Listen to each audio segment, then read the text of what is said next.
One of the biggest topics this year in the Rolex watch market is consigning your watch. So it means you handing over your Rolex watch to a grey market or independent watch dealer with an agreement that you are going to let them take a commission from the sale price and pay you when the watch is sold. Let's start with the pros. You can lean on their expertise. You can let them use their platform to put in their shop window, in their counter, put on the website, use their social media, use their highly trained staff to video the watch, put it out there for you using their network. They can also reach out to their client base.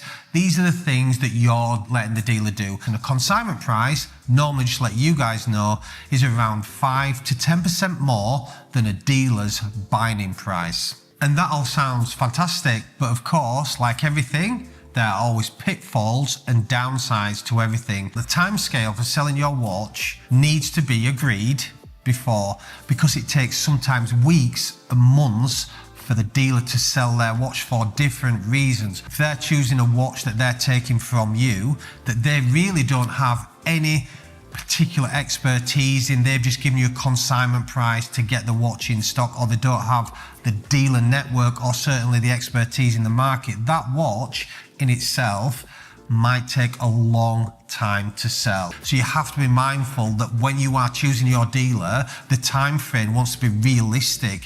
For me, I think a time frame to consign a watch is a 4-week rolling contract.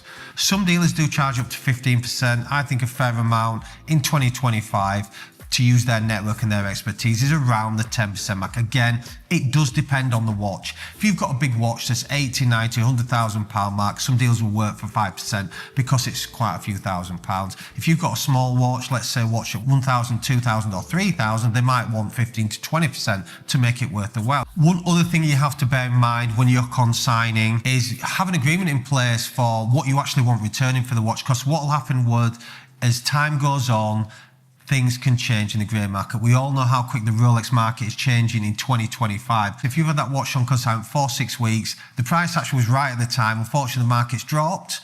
You have to follow the market down price-wise. So you might have that phone call from a dealer, and it could be genuine, by the way, just saying, look, unfortunately, the market's changed. I would consign if you've got an obscure watch. If you have something that's a bit unusual, a bit different, every watch will sell, but some will take longer than others. So if it's an obscure model, I'd certainly look at consignment, but I'd choose the dealer wisely.